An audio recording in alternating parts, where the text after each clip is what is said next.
Hey folks, in this video I want to talk about the put operation.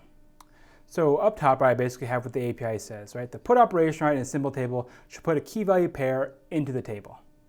So what does that mean for us?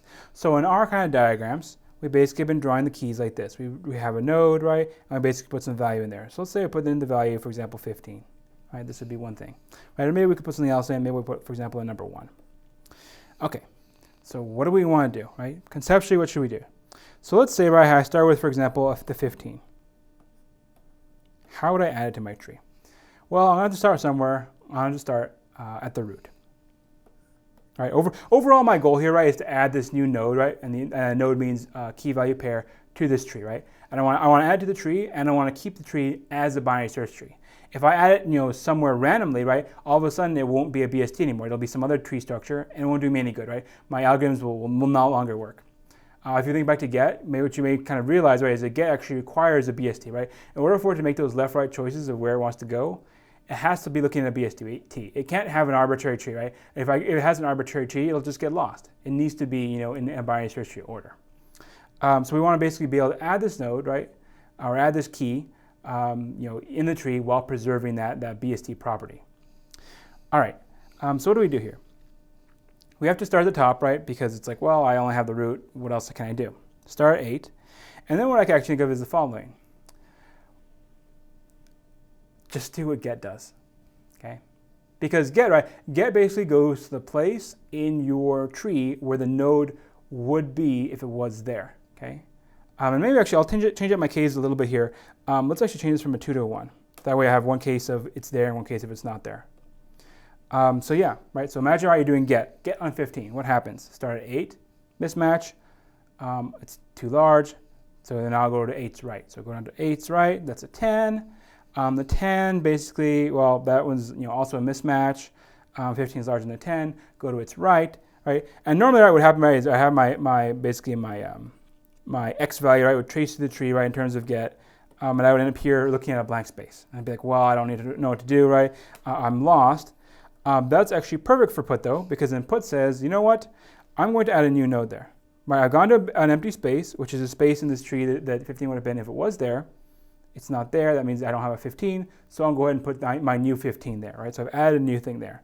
And it will, of course, be in that BST order, right? Because that's where get would have found it, right? If we're following that original logic.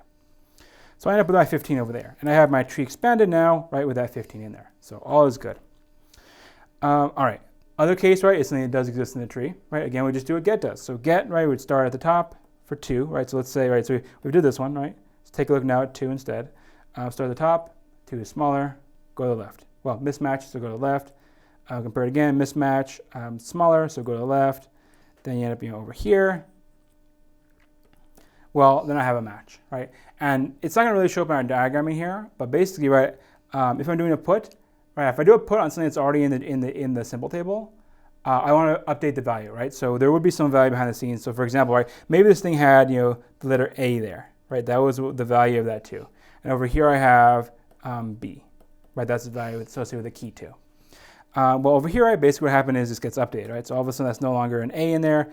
That would now be a B, right? That would be the job of put, right? So if the key already exists, just update the value associated with it. Versus if the key doesn't exist, you add both the key and the value from scratch into the tree. All right, so yeah, those are the 2 cases for adding stuff to a BST. Let's take a look at the source code. So over here I have, again, 2 functions, right? So it's kind of the same scheme as last time where we had basically the main recursive one and then kind of a helper one.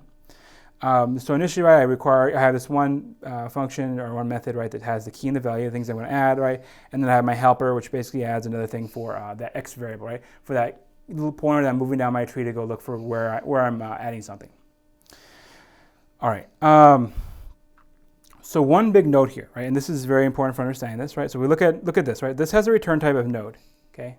So the semantics of this function here is basically, so this thing here, right? This whole function here, what this means is put the node into this tree and return it. So I give it a root, and the return value is a new tree with that node added into it. Okay, so I'm basically returning an updated tree, right? And this is going to be important, right? So it's not a void type, right? Some people will go and implement this and they're like, oh, I can do it with a void because I don't need to return anything. No. For this, right? For the way we're implementing it with recursion, we must have it returning a node because it's returning a tree with that new node in it. All right, so looking at the code, we can actually see it almost immediately. Notice the first lines, right? So if x equals null, right? So if I'm asked to put this node into an empty tree, right? Well, if I'm asked to put this node into an empty tree, I don't have to worry about going to the left or the right. I mean, there's nothing to do. So I'll just return a brand new node with my key and my value in it, right? And so that's what this stuff over here does, right? This is basically saying you've asked me to insert into an empty tree. I'll just return you back the one node, right? Which is your now your tree, right? With that node added into it, right? Originally it was null, now it has that one thing, right? It has that one node you asked me to add. All right, so that's kind of an interesting thing there. All right, next thing, right? Basically, this all ends up looking like, well, it looks like compare, right? So it looks like the comparison code inside of the get method. The basic issue is that we need to worry about, is the key there or is it not there? The case we just talked about, that's the case where the key is not there. But say it is, right? We need to do some comparisons to figure out what's going on. So over here, right, if I'm not looking at an old tree, that means I have work to do. I have nodes to go look at and see if any of them match my key. I start off, right, by looking at basically that current one and comparing its key to the key that I'm looking for. So that's what this is doing over here, right? This is doing the key comparison. And then what we're doing, right, is we're doing the BST rules, right? So if it's smaller versus larger, I go to the left or right side, right? So depending on where it belongs, right? Where is the thing that I want to add? Where should it belong? Does it belong on the left or the right-hand side of what I'm looking at, right? In which case, right, it's like, say over here, right? Say my key, right, is smaller than the one I'm looking at. That means that this item should probably be inserted on the left-hand side of it. So what I do, right, is I basically say, okay, X, right, the thing I'm looking at, I'm going to update your left tree, right? So every node, right, has a left and right subtree.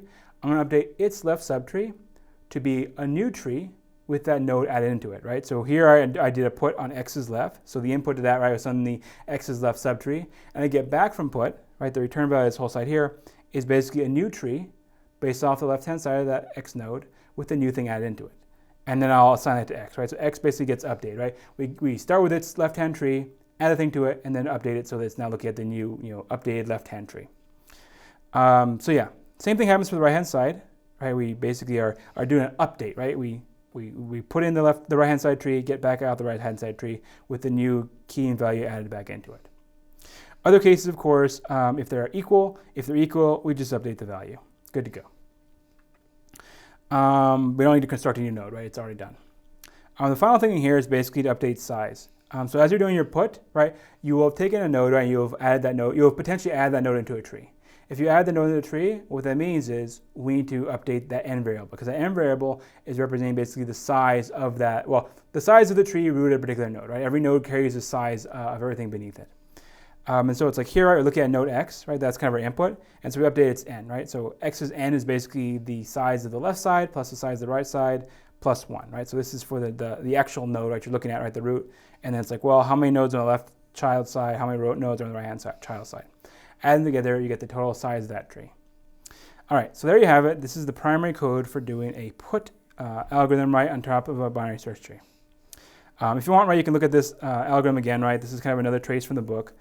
Basically just showing that same get process of going node by node by node to getting to the place the node's supposed to be, right? Either it's there, in which we update it, right? Update its value. It's not there, right? We construct a new node. So yeah, that's the basic way we add nodes to a BST.